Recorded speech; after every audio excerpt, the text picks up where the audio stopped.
The Music is Life podcast has our own merch now over on tpublic.com. Click the link below in the video description. Looking for some new threads? We got t-shirts, long sleeves, hoodies, crew neck sweatshirts, tank tops, baseball tees, and also clothes for kids and onesies for your little infant metalheads. Don't want clothes but love the Java? We got you covered with coffee mugs and travel mugs. Need protection for your electronics? We've also got phone and laptop cases. We've got everything you're looking for at the tpublic.com Music is Life podcast store. Use my link below for fast service. Thanks for your support. TerraNut is proud to offer you a natural nut bar chock full of healthy fats, minerals, and protein that meet your demands. Go to their website, www.terranut.com. You can order from them directly and they will ship it to you. Use my coupon code LOUMAVS and you will get a 25% discount on your first order. TerraNut Superfood Snacks, www.terranut.com. Don't forget to use coupon code LOUMAVS at checkout. Fuel your life. By the way, I just wanted to let you know before we start the interview, I was driving home and I had the album High and Dry on in the car.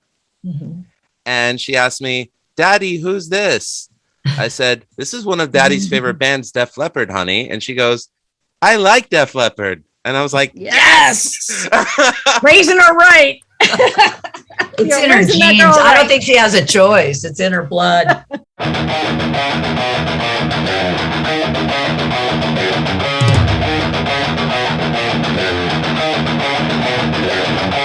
We are ready and waiting for you now. If it's a fight that you deceive, we've acquired our strength through pain. No more are we pathetic again.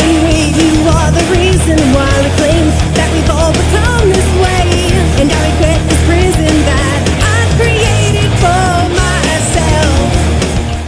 Music is Live podcast. This is your host, Lou Mavs. Check out everything you need to know about the show over at musicisLivepodcast.com. So I'm happy to say I got Lady D, Denise Escobar, back in the house. Denise, how you doing? Good. How are you?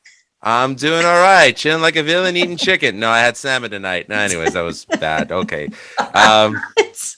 But I'm happy to say that the episode you and I did, our debut episode together, our top 10 favorite Def Leppard songs, has had a pretty good impact, both in terms of views and listens. Yay! Yes. Yeah. And I think I figured out how to top it, and that is our special guest tonight. Right here. We got Lorelei Shellis in the house.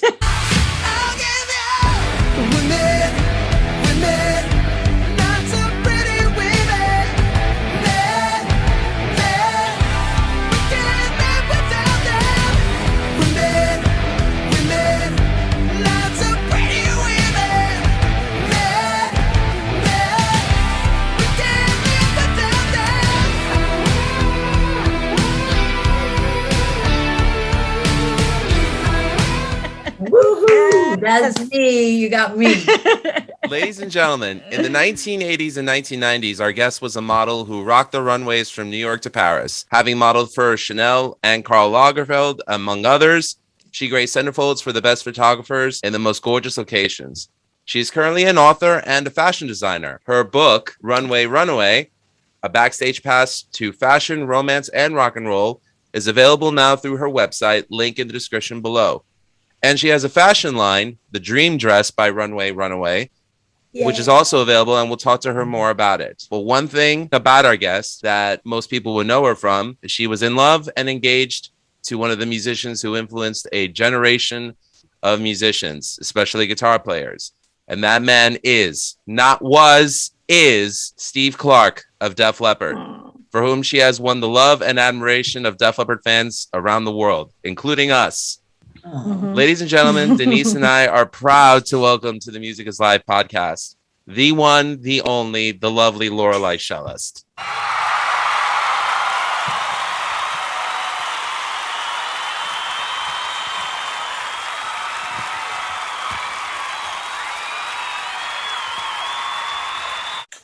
Oh my God. Hey, welcome. Thank you. I am so touched. That was a lovely introduction.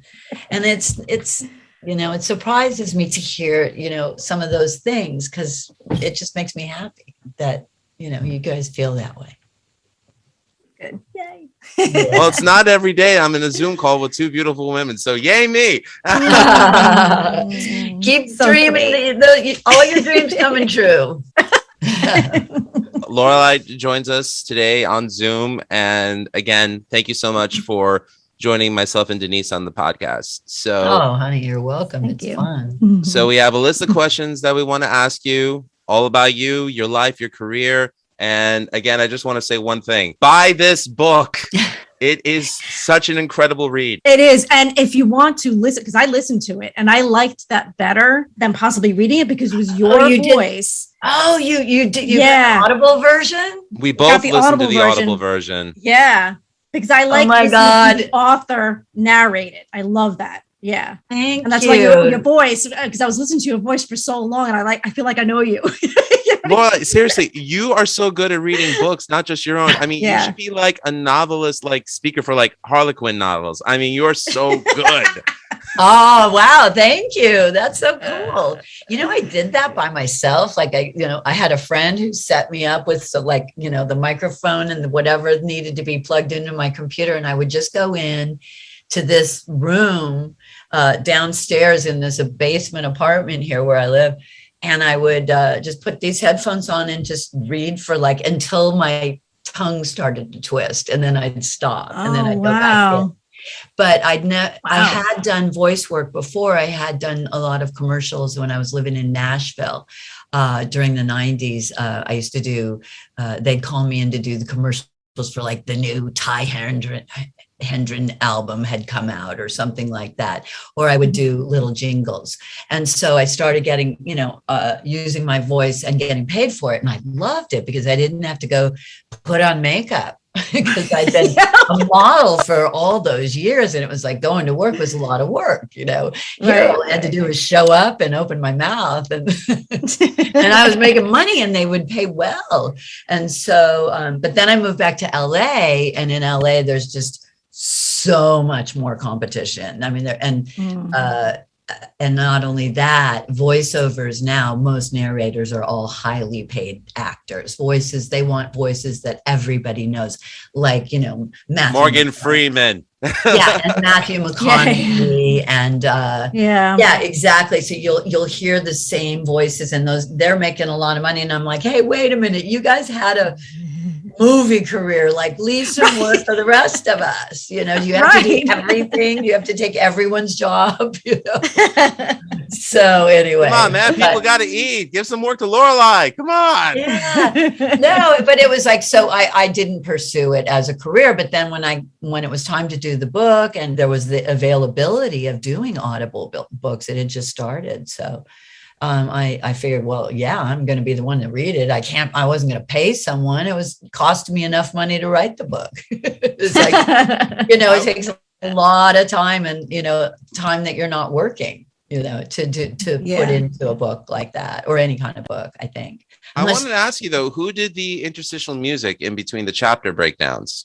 Oh, okay. So that's a dear friend of mine. His name is Nick Glennie Smith. And he's a film composer. He's also an orchestrator. And I met him, I've just known him through the business. He was partners with another guy named Mal Luker, who was a scoring engineer for soundtracks and things like that. And Steve and I became friends with Mal.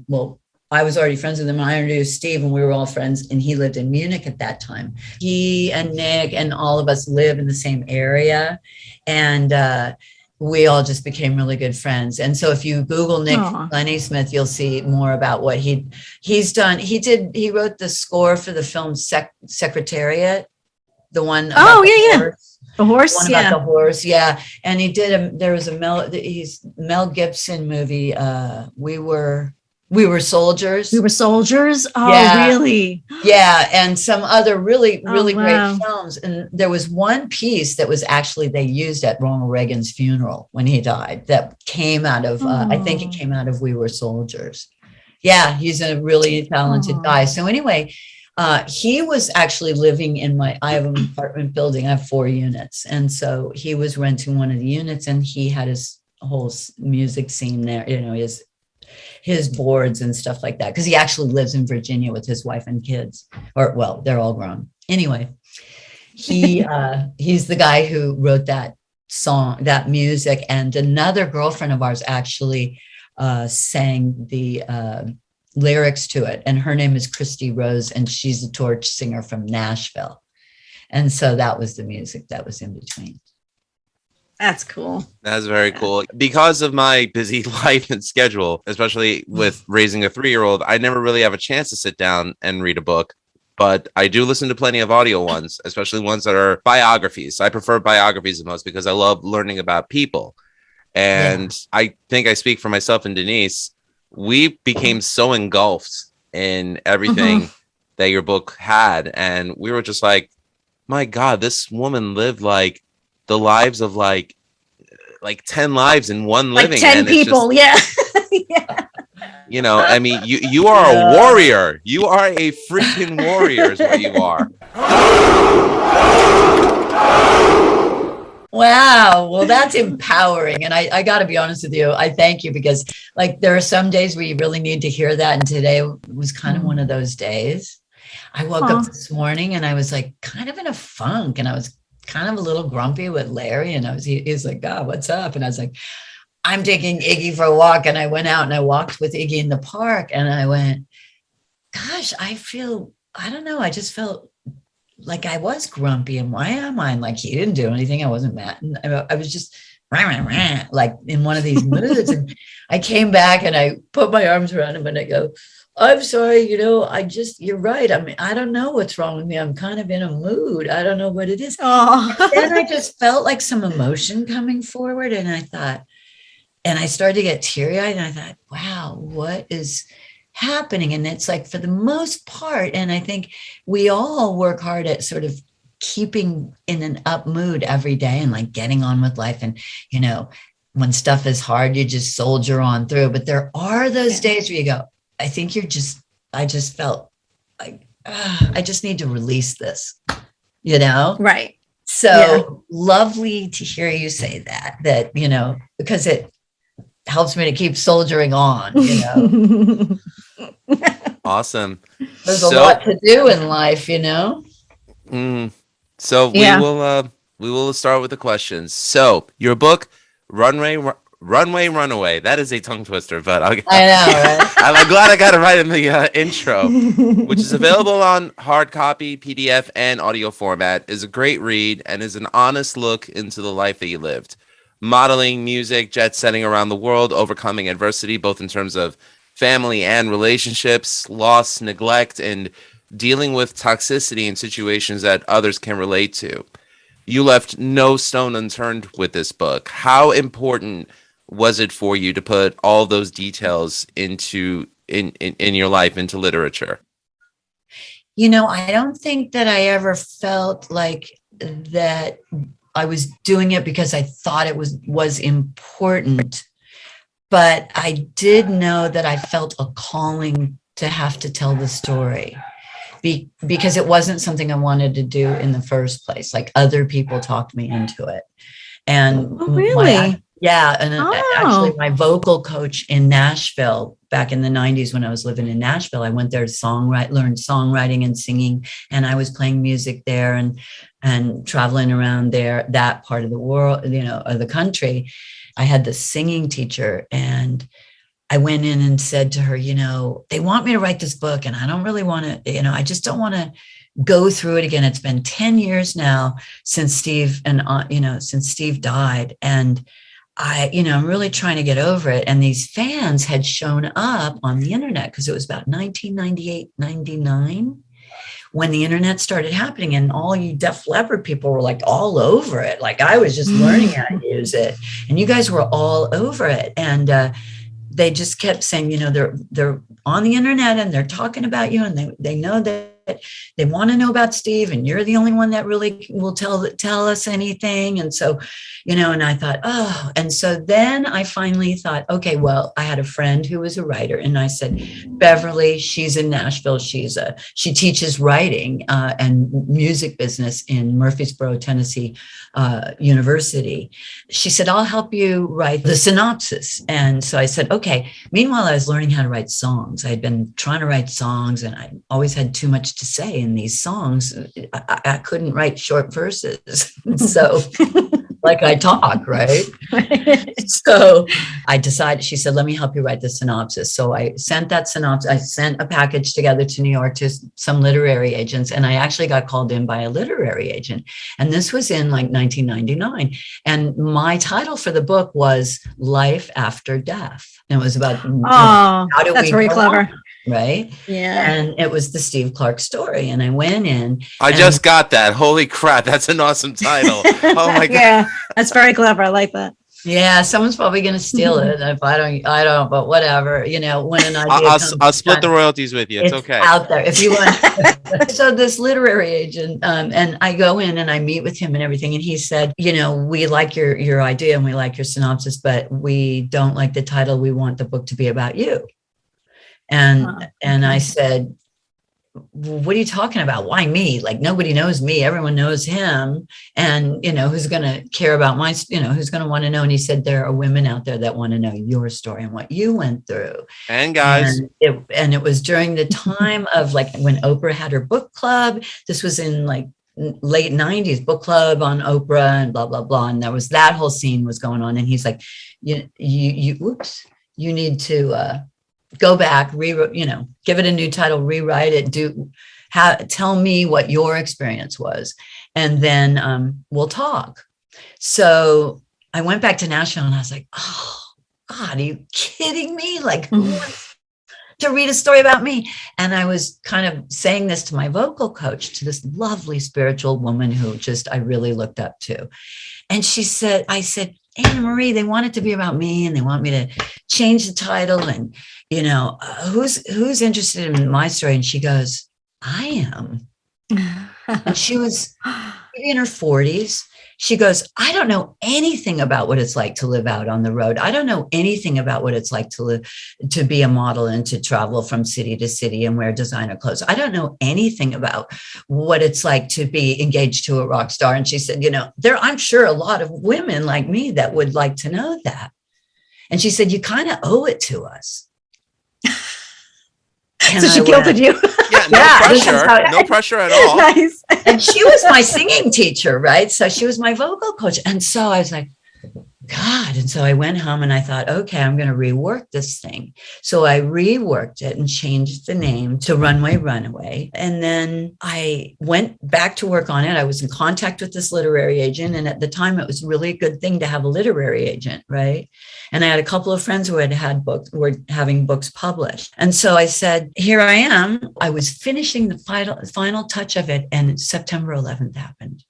And I was in retreat finishing the final master copy. And I was in New York. And so immediately, you know, everything changed. And I started volunteering for the Red Cross. My girlfriend's model friends of mine, we were taking all the laundry for the fire workers, you know, back and forth to the Red Cross to, you know, wash all the beddings and the sheets and the towels and things because they needed beds like 24/7. And so everything stopped. And so I just put the book away. And then I waited, and maybe a couple months later, and I reached out to this literary agent who had, you know, put me to the task, right? And he goes, God, Lorelei, he goes, I wish I could help you. He said, but right now, if you've got a book on terrorism, bring it on. But nobody wants this kind of thing anymore right now. It was just that time. Man. It was kind of like COVID, you know, it was like changed everything. I shelved the book, I put it away, and then I didn't come back to it for another 8 years. And by that time, so many things had changed. So now people were self-publishing and doing Audible books and things like that. And you didn't need the agent anymore. You just had to become a publisher. So I had gone to get my master's in spiritual psychology. And they have this thing, instead of a dissertation, it's called a second year project. And so the second year project is something that's really close to your heart, like a dream that you absolutely have to make happen. And it has to be something challenging that's going to bring up all your stuff, because here we are in psychology school, right? So they're going to coach you through this stuff that comes up from this project that you do. And it could be any kind of thing. It could be getting walking across a tightrope if you had a fear of heights or something like that. You could be walking across the desert if you had a fear of being alone or whatever. So it was like you had to pick this project. Wow. And I went, it's that book. I've got to finish this damn book. I've got to do this, right? And so that was my second year project. And that's how Siren Star Publishing started. That's how Runaway started as the book. And then, obviously into a brand, which is now, like we were talking about, my clothing designs and things like that.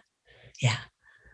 Very cool. You name a lot of names in this book. Were you concerned about the possible backlash of some of the names that you've mentioned, or did you have to clear No. Because part of the whole thing in school was, everything had to be done out of integrity. And so it was really about making sure that everybody was on board. And, I reached out to everyone that I could physically reach out to and ask permission. And there were names that were changed in the book because some people didn't want their names to be in there. But most people, I was really surprised, didn't mind at all. And by the way, we are not going to name names because we want you to buy the book. Thank you. Yeah, we're trying not to ask certain questions that'll give away certain things in the book. We're working around it, people. That's what we're doing. I'll tell buy you, the damn book. It's worth it. You got to mention one name, though, because that was the hardest one to get permission from. And that was, do you know? Is he in the band that's named after a bird? Yes, that's yeah. They call him the Red Pen. He's an editor. He was an English major in college, and that's why he's such a great songwriter. But they also call him Mr. Red Pen. Anyone in the media will tell you he's a tough interview and stuff like that. So when I told him this was going on, he's like, "What? You're what?" Did you have to convince him? Like, was it a lot of convincing for him, or was he on board right away? I don't think he really believed me at first. I think he was like, yeah, I bet he believes you now. Send me the thing. Here's my address. Right. Send me the thing. And then I sent the thing and I didn't hear anything. And like a month went by and I was like, and I had to do this over this 9-month period of school time, right? Because we had a delivery date. So part of the process was reaching out to people and getting in touch with people and saying, here's what's going on. And also getting permission for all the song titles that were the title chapters, not the title chapters, but the actual quotes from the songs. And I was desperately trying to get copyright, approval and all that stuff. And of course, nobody was answering me and all this stuff. And so finally, one night I was sitting at home, it was Saturday night, and I was doing my homework, because when you're going from, a degree like that, there's a lot of homework. And so I wasn't going out at all. It's always reading books. And Don called and he said, "What are you doing at home on Saturday night?" And I go, "I'm studying." And plus I was stunned. All of a sudden I said, "Oh, have you had a chance to read the thing I sent you, the manuscript?" And he goes, "What manuscript?" "Oh, I don't know. Did you send me a manuscript?" No. And I was like, yeah, like a month ago. And he said, "Oh, well, do you really want me to read it?" And I said, "Well, I think you should read it, Dawn." And he goes, "Why?" He goes, "Oh, am I in it?" And I go, "Are you in it? Oh, for the love of God. Are you in it?" Like, you were like such a major part of my life. What do you? And he's like, "Oh God." So I sent it to him again. Time went by and they were out on tour. And then it got close to the date where I had to turn in this project and I hadn't heard. What happened was he came back to me with the Red Pen. He's like, "Okay, I know I can't stop you from telling the story." He said, "But there's some things in here I don't quite agree with how you remember them." Oh, so it's that kind of thing. So we did a lot of back and forth for like 6 months for me to get approval, but it was all really beneficial and it's actually very cathartic for me and him too, because it was stuff he hadn't thought about, And probably was some of the stuff like he didn't realize how you felt about it. Yes, he thought he knew how you felt and he was wrong. Yes, and vice versa. Vice versa. Yeah. Like I remember he was talking about, they were recording Heart of the Matter, and he went into the studio next door where Bob Seger was, and he went in there, and I assumed he was in there just getting high. And I kind of put that in there, and he, and then because when he came back, he just seemed really nervous and kind of jittery. And I thought, what are they up to? Why was he over there? And he was just playing me the song. They were in the process of finishing up the recording of that song. And so I mentioned that in the book. And when he read it, he came back to me and he goes, why do you assume that that's what I was doing? He goes, did it ever occur to you that I was really nervous that you were there listening to this new song of mine? And I was wow. like, oh, no, it didn't occur to me. It didn't occur to me because because I didn't think that much of myself at that time. You know, I just didn't. I was younger. I was more insecure. I hadn't, done the work on feeling really strong inside myself. You know what I mean? So I took it that way. I took it more like a victim rather than a friend. I'm much more loving now. Well, I never liked him anyways. He insulted Rush, so I have no love for him as a man. Oh, well, he insults everybody. Everybody knows that he's a curmudgeon. Everybody knows that. He knows it. Yeah, he was a curmudgeon in the 70s. I mean, come on. Yeah. No, but I don't want to say that in a negative way, because curmudgeons are good too. We all need them because they speak the truth. And Neil Peart was a better drummer. Just remember that.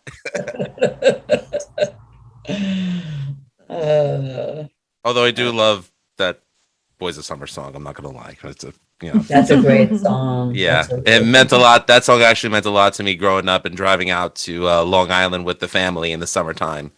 Yes, I grew up as a kid in the best decade, so all the best tunes were out, so it was great. I know, right? Mm-hmm. God, how fun. Really did. Except for the deep cuts. I love the deep cuts and the hits. It's all good. I just want to hear deep cuts. That's all I'm saying. So, especially after listening to the audiobook, I noticed two things. One, you should really be paid to narrate every book from the Holy Bible to the Cat in the Hat. I mean, really, you have a great reading story. Really good. And number two, damn girl, you can sing. Why hide that voice?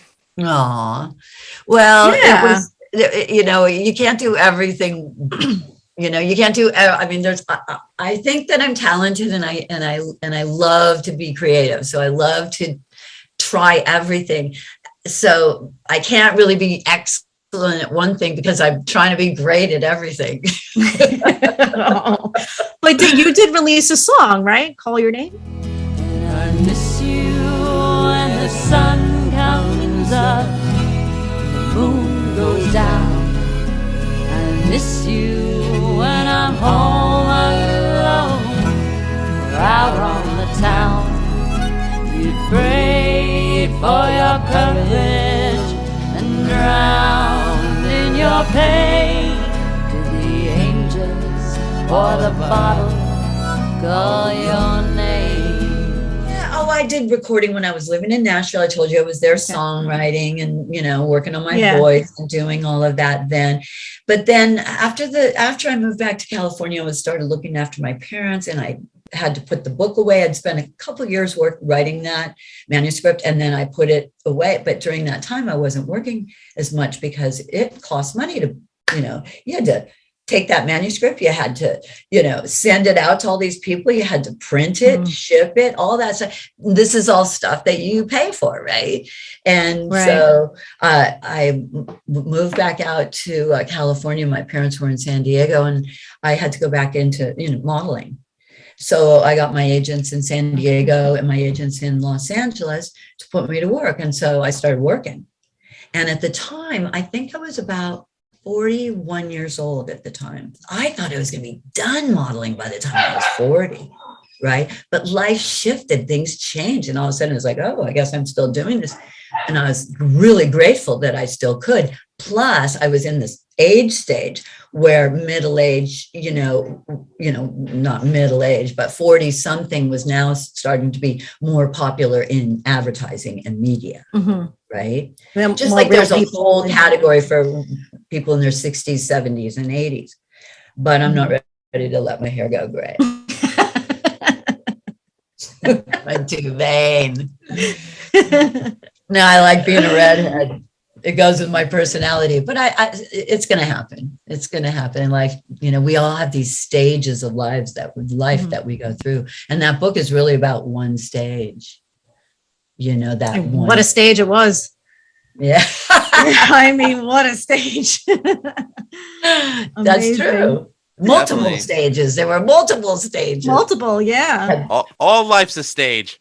Runway stages, risers. You're a drummer, right? Me? No, I'm a You're- guitar player. He's a guitarist. Oh yeah, you are. Oh, I'm sorry, but you were talking about a drummer, somebody else. Oh well. I am happy to tell you, actually. So me and a couple of other friends of mine who on the other podcast that I co-host, Ratsala Review, a couple of us are actually getting together to record our next cover song for our channel. And I'm happy to announce it to you. It's actually... We're not going to tell you what it is. It's a secret.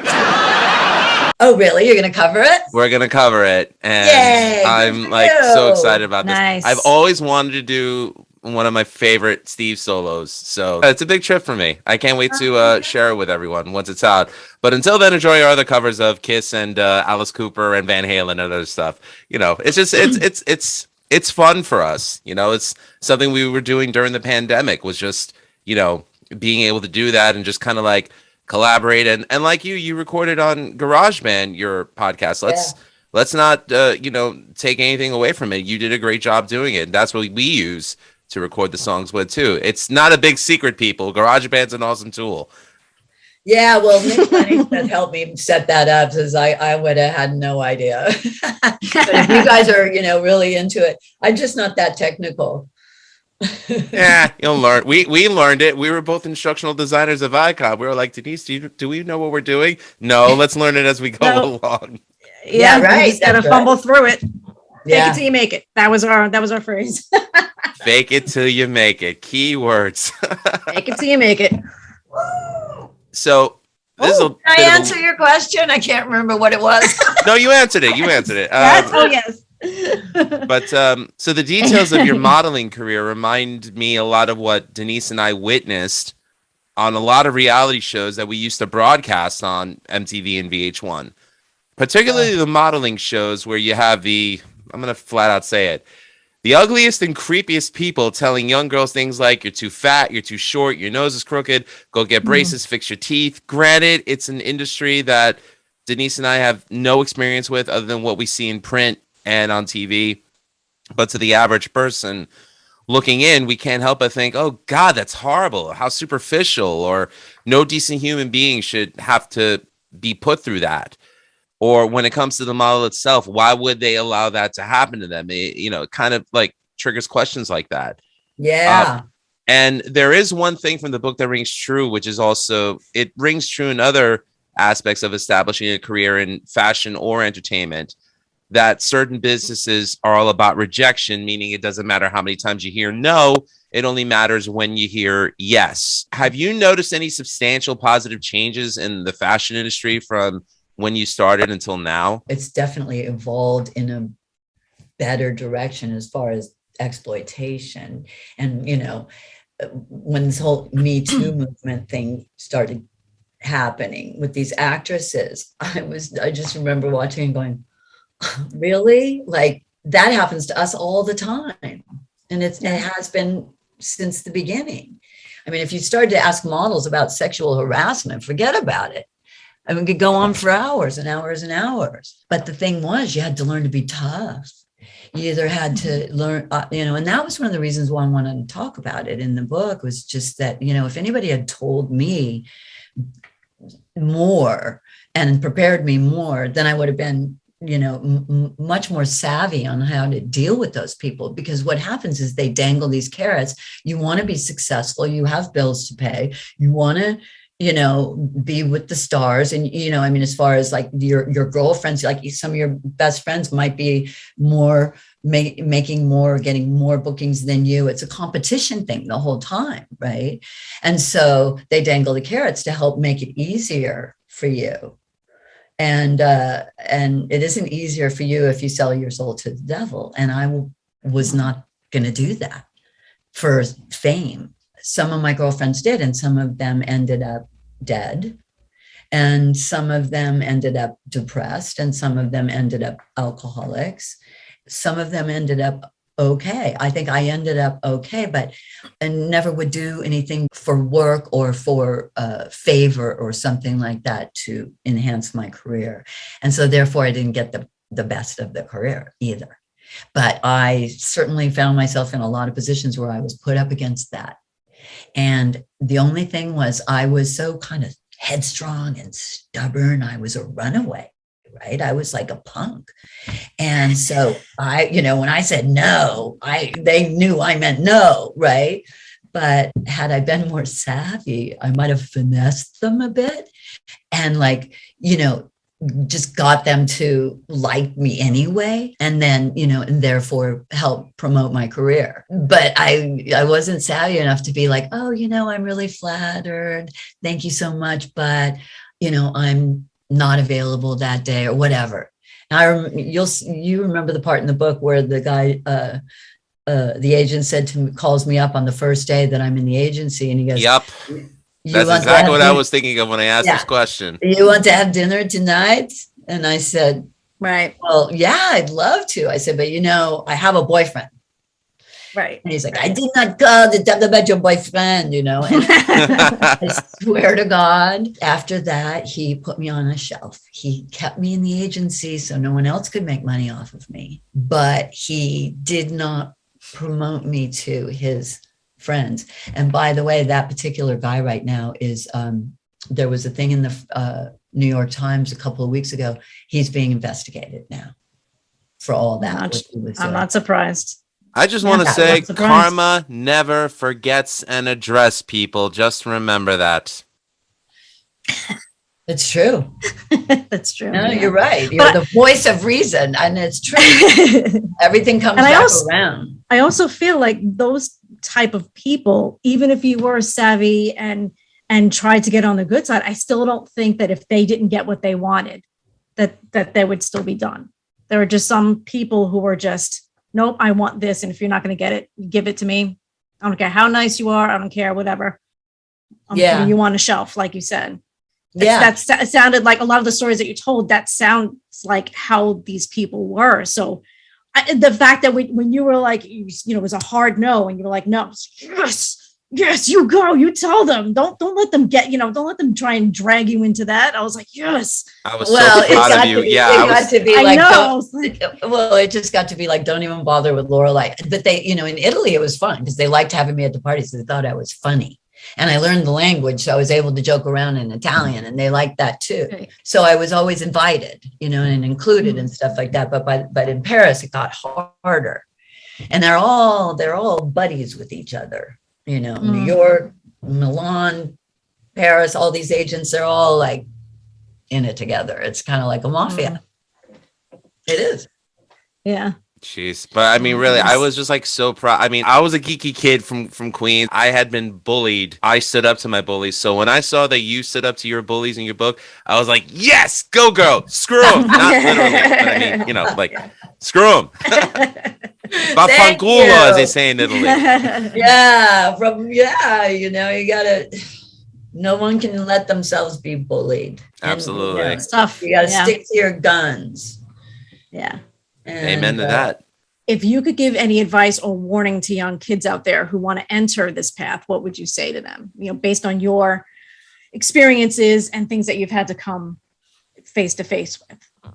Well, I used to think that I had a lot of advice to give to younger people, but now the younger people are so damn smart that we don't really have to tell them anything. They're like smarter than we are.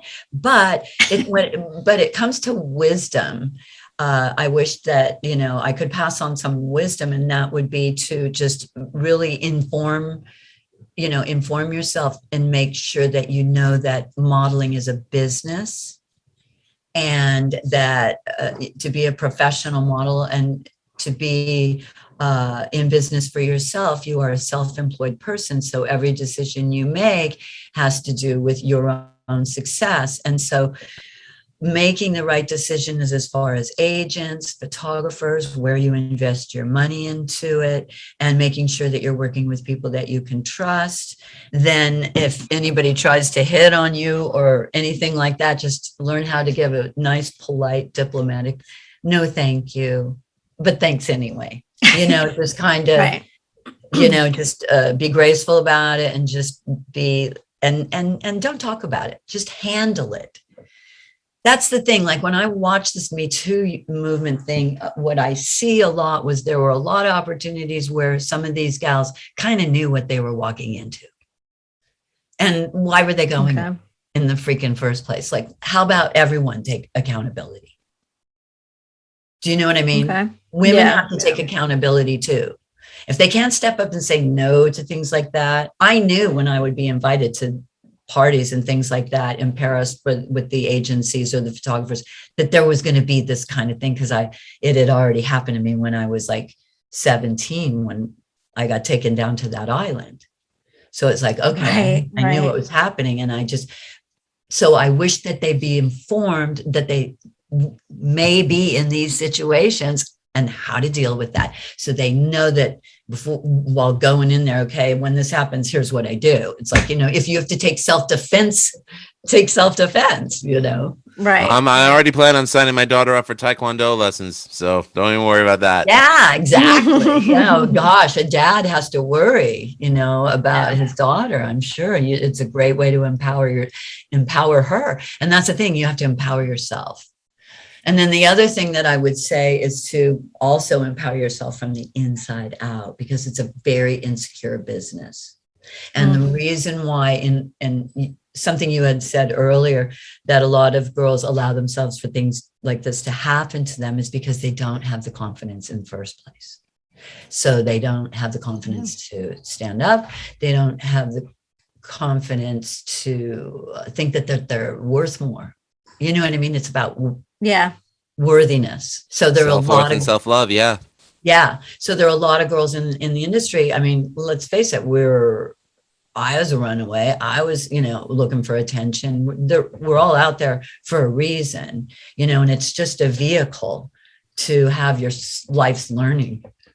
I got the vehicle because I got the height and the skin and luckily I was blessed by both my parents with the features that it took to be a model. And yet you can have all that and still fuck it up. Excuse my language. You could totally curse. It's all good. Yeah. And I think a lot of times they think they can't say no, and they need to learn that they can say no. Yeah. And like you said, I said before, don't put yourself in that position in the first place. Yeah. You don't go knocking on some guy's door and go in, he's in his bathrobe. You stay in the hall, or you leave, or yeah. Oh, sorry, I caught you at the wrong time. See ya. And be ready to walk away from whatever that power thing was. That's the thing. When I say sell your soul to the devil, some people are so wanting it, so fame or fortune or whatever, so badly that they do whatever, turn around and go, hey, you did this to me. No, you did it to yourself. Maybe they weren't healed enough inside of themselves to know that they were worth more than that. That's the battle. And that's why this is awareness, and talking about this stuff is so important, is that we all have to be accountable for ourselves. And when I say be accountable for yourself, that means go in and take accounting of yourself and the good stuff about yourself, the really good stuff about yourself, because that's the stuff that makes you feel worthy. And then you don't care about all the rest of that. I noticed at 21 myself, when I was in a band and we were on the verge of signing a record deal. And when I saw the deal, I said to myself, I don't like this. I was the only one in the band advocating for, not, as you call it, selling your soul to the devil, which is exactly what we would have done had we had signed it. I mean, I probably would have been in debt, like I couldn't believe. I mean, this was a deal where it's like the label wanted to own our copyright, they wanted to own our publishing, they wanted to own our band logo, our likeness, our songs, and I was like, no, I wouldn't do it. No. So I walked away from it, and some people go, how stupid do you feel that you walked away from the dream? I'm like,